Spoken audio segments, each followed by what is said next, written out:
Hello बच्चों, हम लोग यहाँ कक्षा 10वीं का गणित भाग 2 का 7वां पाठ महत्व मापन देख रहे हैं। इस पाठ से संबंधित पहले एक्सरसाइज के सवाल ऑलरेडी मैं पिछले 5 वीडियो में अपलोड कर चुका हूँ। यहाँ प्रश्न संख्या 7.2 में एक दूसरे त्रिआयामी आकृति पर विचार करना है, शंकुछेद, जिसको इंग्लिश में हम लोग फ्रस्टम ऑफ कोन भी कहते हैं। ये शंकुछेद बनता कैसे है? आपको याद होगा, ये जो आकृति है शंकु की आकृति है, ये शंकु है। केवल इसमें परिवर्तन क्या किया जाता है, ऊपर से किसी भी जगह से इसको जब हम समांतर काट देते हैं तो ये जो बचा हुआ हिस्सा होता है उसी को शंकुछेद कहते हैं। मतलब ओरिजिनली एक शंकु होता है, लेकिन एक जगह से जब इसको काटा जाता है इस प्रकार से हमें त्रिआयामी आकृति प्राप्त होता है, जिसे हम शंकुछेद कहते हैं। जैसे उदाहरण के लिए ये ग्लास का जो आकार है ये शंकुछेद के आकार का है, क्योंकि इसका ये सतह, ये वाला वृत्ताकार सतह ज़्यादा बड़ा है, उसकी तुलना में ये वृत्ताकार सतह छोटा है। तो यहाँ पर 2 वृत्ताकार सतह हैं, कुल मिला के 3 पृष्ठभाग हैं, 2 वृत्ताकार और एक वक्र।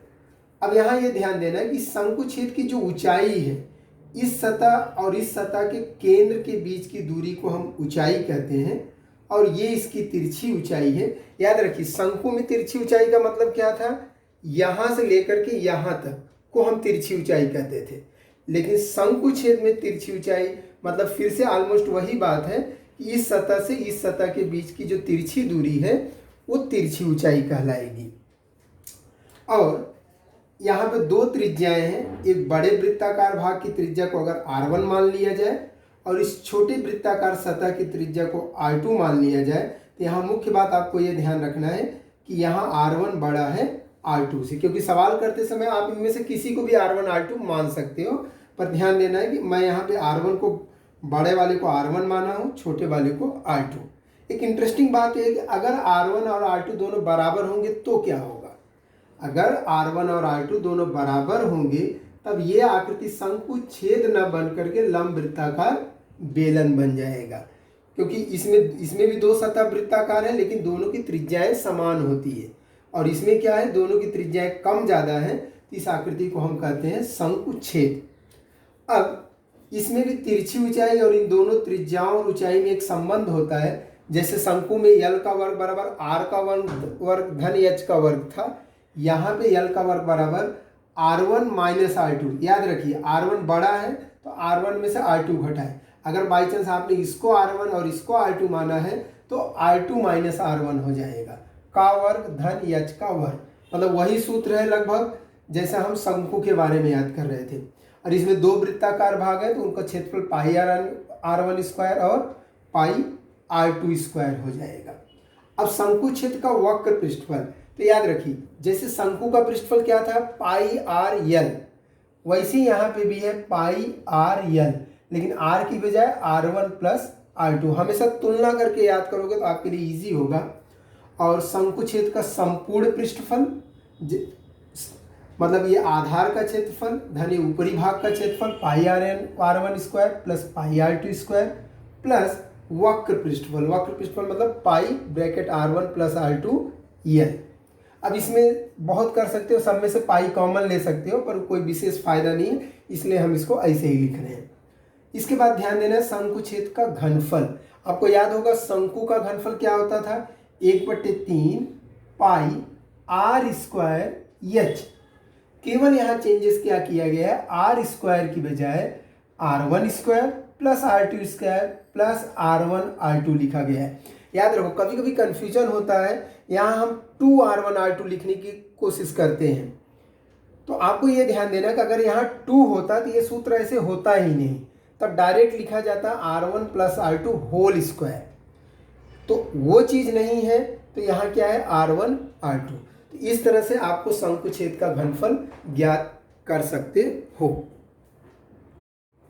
इसके बाद हम लोग इस शंकुछेद से संबंधित प्रश्नों को हल करेंगे, जो कि प्रश्न संख्या 7.2 में दिया गया है, जिसका पहला प्रश्न क्या कह रहा है, 30 सेंटीमीटर ऊंचाई वाले, मतलब एक शंकुछेद है जिसकी ऊंचाई हमको दिया है 30 सेंटीमीटर, और उसके दो वृत्ताकार भाग हैं जिसकी त्रिज्याएं 14 सेंटीमीटर और 7 सेंटीमीटर है। इस आकार का एक बाल्टी है, उस बाल्टी में कितना पानी भरा जा सकता है? याद रखिए, कितने लीटर पानी भरा जा सकता है ये हमें ज्ञात करना है।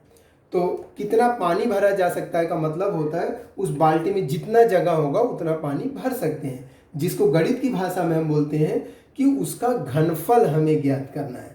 तो घनफल ज्ञात करने के लिए जानकारी आपको क्या दिया है, पहले उसको सोचना होगा कि आपको ऊंचाई 30 सेंटीमीटर दी है, जिसको हम सांकेतिक रूप में एच लिखते हैं।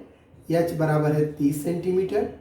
और दोनों वृत्ताकार भाग की त्रिज्याएं R1, बड़े वाले को हम R1 मान लेते हैं और छोटी वाली त्रिज्या को R2 मान लेते हैं। हमें पता करना है कि कितना पानी भरा जा सकता है। तो बाल्टी में भरे जा सकने वाले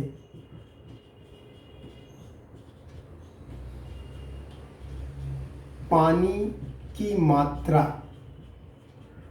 बराबर क्या होगा, इस बाल्टी का घनफल, या कहो कि शंकुछेद का घनफल। मतलब कितना पानी भरा जा सकता है, जितना उसका घनफल होगा।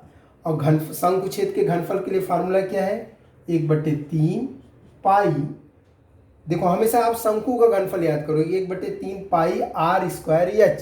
लेकिन r² की बजाय हमको क्या लिखना है, r1² plus r2² plus r1 r2 गुणे h। तो आपके लिए हमेशा सूत्र इस तरह से याद करना हमेशा आसान होगा। पाई की जगह 22/7, r1 के स्थान पे 14, r2 के स्थान पे 7, फिर से r1 की जगह 14, r2 की जगह पर 7 और h की जगह पर 30। तो 3 से देखो आप इसको आसानी से काट सकते हो, 3 दहम में 30। और यहाँ क्या बच रहा है, 22/7, ब्रैकेट में 14 का वर्ग आपको याद रखना है 196। नहीं याद है तो 14 में 14 का गुणा करो, यहाँ 7 का वर्ग 49, और यहाँ पर धन है 14 का गुणा 7 में 14 सते 98, गुणे यहाँ 10 को भूलना नहीं है, तो ये 22/7 गुणे इन तीनों को आप जोड़ोगे 196, 49 और 98, तो आपको प्राप्त होगा 343 गुणे 10।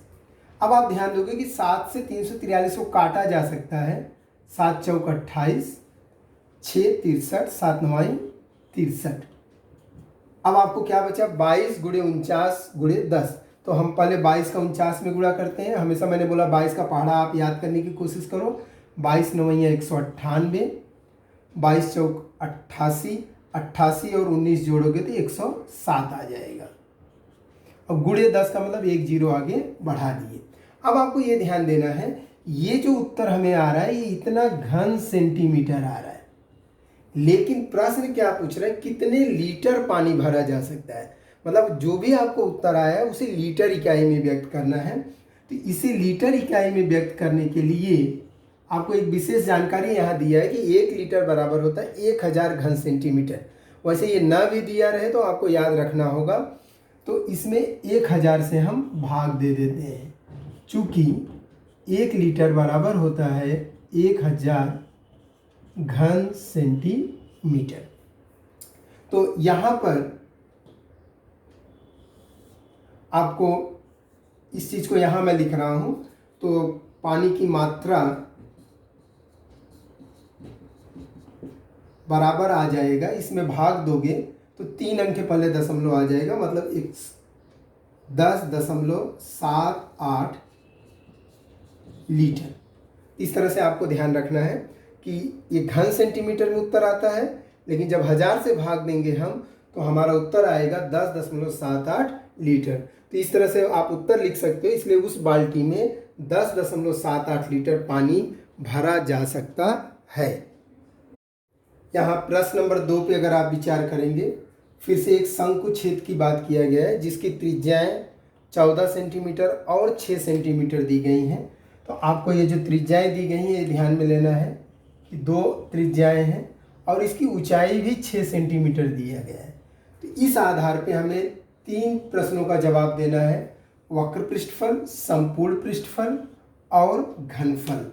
तो सबसे पहले हम विचार करके त्रिज्या, बड़ी त्रिज्या को R1 मान लेते हैं, छोटी त्रिज्या को R2 मान लेते हैं और ऊंचाई दिया गया है 6 सेंटीमीटर। अब यहाँ ये ध्यान देना है कि हमें वक्र पृष्ठफल ज्ञात करना है। तो वक्र पृष्ठफल का जो फॉर्मूला है उसके हिसाब से हमें तिरछी ऊंचाई पता होना चाहिए, जो कि इस प्रश्न में नहीं दिया है। इसका मतलब पहले हमें तिरछी ऊंचाई ज्ञात करना होगा, और तिरछी ऊंचाई ज्ञात करने के लिए फार्मूला है यल का वर्ग बराबर, सामान्य फिर से मैं कहूँगा शंकु के लिए क्या फार्मूला है, यल का वर्ग बराबर आर का वर्ग धन एच का वर्ग। लेकिन यहाँ आर की बजाय हमको लेना है R1 माइनस R2 का वर्ग प्लस एच का वर्ग। तो अब केवल मान रखना है, R1 के स्थान पर 14, R2 के स्थान पे 6 और इसके स्थान पे फिर से 6। 14 में से 6 घटाएंगे 8, 8 का वर्ग 64, 6 का वर्ग 36, ये आ गया 100। 100 क्या आया, यल का वर्ग, इसलिए यल का मान क्या आ जाएगा, इसका वर्गमूल लेंगे तो 10 सेंटीमीटर। इस तरह से हमें इसकी तिरछी ऊंचाई ज्ञात हो गया। अब जो पहला प्रश्न इसका पूछा है कि शंकुछेद का वक्र पृष्ठफल ज्ञात करो। शंकुछेद का वक्र पृष्ठफल के लिए फॉर्मूला, फिर से आप शंकु का फॉर्मूला याद रखो, वक्र पृष्ठफल पाई आर एल। तो यहाँ शंकुछेद के लिए क्या फॉर्मूला बनता है, पाई आर की बजाय R1, पाई आर की बजाय आपको R1 plus R2 into L लेना है। शंकुछेद का वक्र पृष्ठफल पाई R1 प्लस R2 यल। अब पाई के बदले में जैसा कि यहाँ प्रश्न में मान दिया है 3.14 लेना है, R1 की जगह पर 14, ये 6 और यल की जगह अभी हमको पता चला है 10। तो 3.14 गुणे 14 में 6 जोड़ोगे 20 गुणे 10। अब देखो गुणा करने के लिए भी बहुत आसान है, आपको सिंपली 314 का गुणा 2 में करना है। तो 314 का 2 में गुणा करोगे 628 आ जाएगा, और यहाँ 2 जीरो आगे हम बढ़ा देते हैं। लेकिन 2 अंक के पहले दशमलव भी लगाना है, क्योंकि यहाँ 2 अंक के पहले दशमलव है। तो आपको अल्टीमेटली उत्तर क्या प्राप्त होता है, 628 वर्ग सेंटीमीटर, क्योंकि ये वक्र पृष्ठफल है। तो इस तरह से अगर हमें वक्र पृष्ठफल ज्ञात करना है तो पहले हमें तिरछी ऊंचाई ज्ञात करना होगा, फिर फार्मूला लगा के हम वक्र पृष्ठफल ज्ञात कर सकते हैं। इसके बाद अभी इसी प्रश्न में हमें 2 प्रश्नों के जवाब और ढूंढना है। इसका संपूर्ण पृष्ठफल, तो शंकुछेद का संपूर्ण पृष्ठफल का फार्मूला, उसका वक्र पृष्ठफल मतलब पाई R1 प्लस R2 यल, वक्र पृष्ठफल धन आधार और ऊपरी हिस्से का क्षेत्रफल मतलब पाई R1 square plus pi R2 square.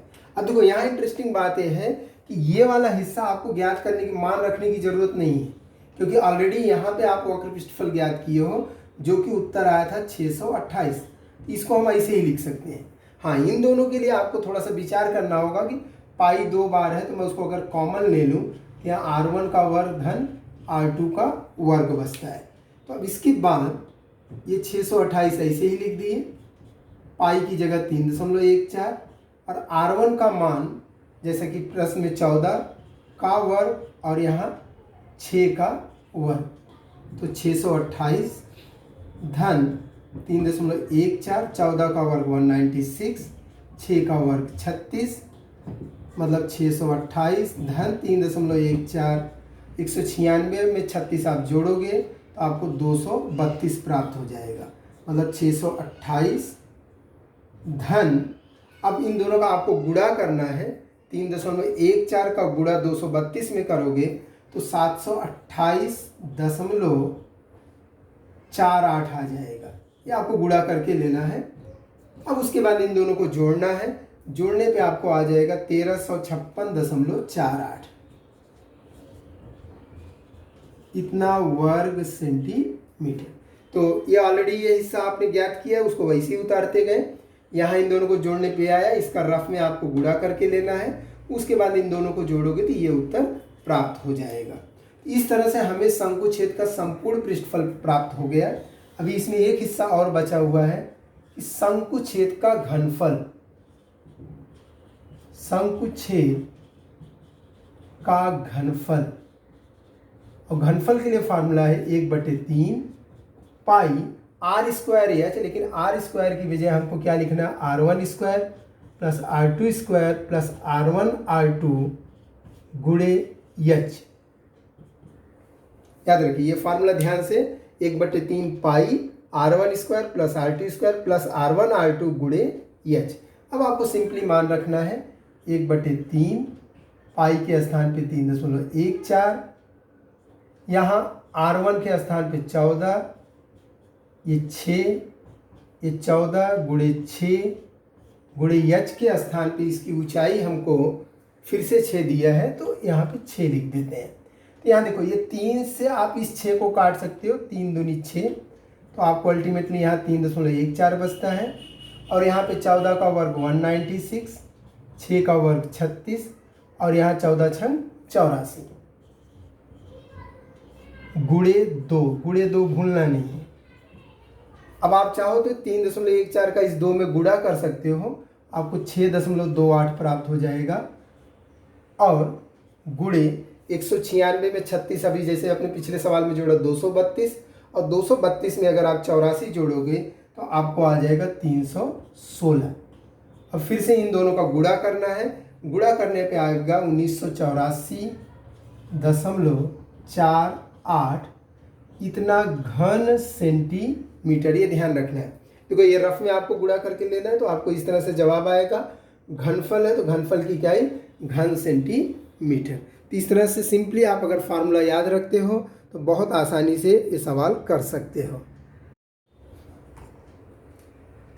यहाँ पर बच्चों ध्यान दो, इस प्रश्न नंबर 3 में फिर से एक शंकुछेद की बात है, लेकिन यहाँ पर उसके आधार का त्रिज्या नहीं दिया है बल्कि परिधि दिया गया है। जैसे पिछले 2 सवाल में आपको सीधे त्रिज्या दिया गया था, पर आपको ध्यान देना कि यहाँ परिधि दिया गया है 132 और 88, और ऑफकोर्स ऊंचाई दिया गया है। हमें इसका वक्र पृष्ठफल ज्ञात करना है। तो कभी डायरेक्ट इस तरह से भी सवाल आ सकता है कि वक्र पृष्ठफल ज्ञात करो, लेकिन यहाँ क्या किया गया है, जैसे कि आपको पता है एग्जाम में 3 या 2 नंबर के लिए कृति पूर्ण करने वाला सवाल आता है, जिसमें ये अपेक्षा किया जाता है कि केवल आप बॉक्स जो दिया है वो आंसर लिख दो। आप कैसे आंसर ला रहे हो वो नहीं देखा जाता है, बस सही आंसर लिख दो, उसी आंसर को काउंट करके नंबर दिया जाता है। कैसे ला रहे हो वो इम्पोर्टेंट नहीं होता है, लेकिन यहाँ आपको समझना है कि वो कैसे आएगा। जैसे आपको कृति इस तरह से पूर्ण करना है कि पहला परिधि किस लिए फार्मूला है 2πr1। आपको पता है वृत्त की परिधि क्या होता है 2πr। पहले वाले आधार की बात हो रही तो उसको 1 लिया गया है, जो कि हमें जानकारी दिया है 132। तो इस आधार पे r1 बराबर क्या आ जाएगा 132, ये 2π इधर गया तो बटे में इतना लिख के दिया है, केवल इसका जवाब ढूंढना है। पर जवाब आपको डायरेक्ट नहीं आएगा, चाहे इसको आप रफ में कर लो या यहाँ कर इस बॉक्स को बाद में लिखो। पहले आप क्या करो कि 132 गुणे, ये देखो 2 गुणे 22/7 है तो 7 ऊपर चला जाएगा और 2 गुणे 22 ऐसे ही रह जाएगा। आप चाहो तो इसी को ऐसे भी कर सकते हो, यहीं पे पाई का मान रख दो 22/7, बाद में r1 ऐसे ही उतरेगा, वो 22/7 में 7 इधर गुणे में चला जाएगा और 2 और 22 नीचे आ जाएगा।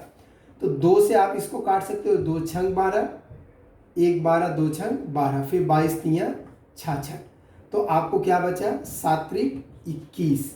ये r1 का मान आ गया। ये जो पहला बॉक्स आपको भरना था सेंटीमीटर, तो ये बॉक्स आप डायरेक्ट भर सकते हो या इस तरह से स्टेप लिख करके आप भर सकते हो। हाँ, लेकिन जो बॉक्स जो उत्तर आता है उसको बॉक्स में दिखाना जरूरी है, क्योंकि आपको कृति में वैसे दिखाया गया है। ठीक इसी तरह इसको भी आप करोगे कि ये डायरेक्ट आपको नहीं आएगा, बल्कि ठीक उसी तरह से आपको प्रक्रिया को आगे बढ़ाना पड़ेगा। 88 गुणे ये जो 22/7 है, इधर 7 ऊपर चला जाएगा और ये 22 ऐसे ही रहेगा। तो 2 से इसको काट दिए, 2 चौकाट 2 चौकाट और 22 से कम 22 दूनी 44। तो यहाँ पे आपको R2 का मान आ जाता है 7 दूनी 14। फिर से इस 14 को बॉक्स में डालना है, क्योंकि उसी पर आपको एग्जाम में मार्क्स मिलेंगे। ये नहीं देखा जाता कि ये आपने क्या कैलकुलेशन किया, बस ये देखा जाता है कि ये आंसर क्या लाए। अब इसके बाद फिर से देखो, वक्र पृष्ठफल निकालना है तो तिरछी ऊंचाई जरूरी है। तो तिरछी ऊंचाई के लिए भी इस तरह से रेडीमेड बॉक्स दिए गए, केवल आपको मान लिखना है, मतलब सूत्र भी दिए गए हैं। आपको ये भी हेडेक नहीं लेना है कि सूत्र क्या होगा। तो यच के स्थान पे आपको पता है 24 है, इस बॉक्स में 24 भर देना है। और यहाँ R1 माइनस R2, तो अभी आपको तो R1 और R2 आ गया है, तो 21 माइनस 14। अब देखो फिर से केवल यहाँ अपेक्षा किया गया है ये वाला बॉक्स भरने की, लेकिन ये वाला बॉक्स आपको डायरेक्ट नहीं आएगा।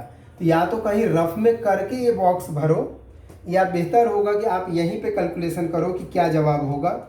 कि इस तरह से अगर हम आगे बढ़ते हैं तो 24 का वर्ग 576, और यहाँ पे 21 में से 14 घटाओगे तो 7, लेकिन 7 का वर्ग, तो 576 धन 49,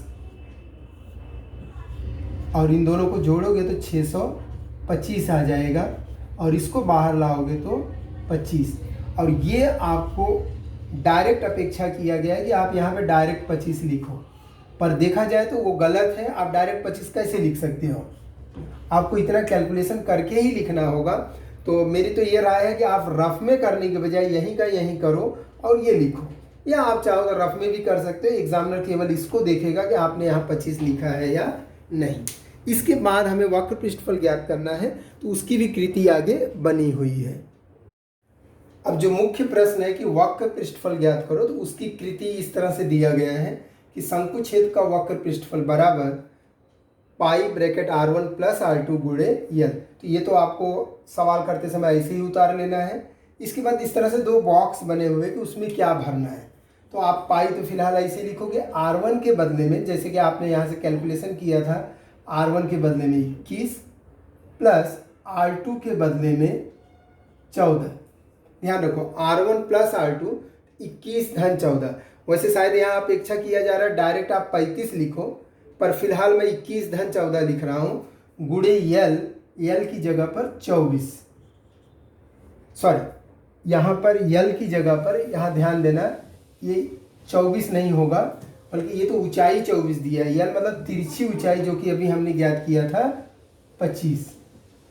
अब यहाँ डायरेक्ट उत्तर लिखना है, तो इतना तो निश्चित है कि आप डायरेक्ट उत्तर नहीं लिख सकते, उसे आपको या तो रफ में करना होगा या तो यहीं पे करना होगा।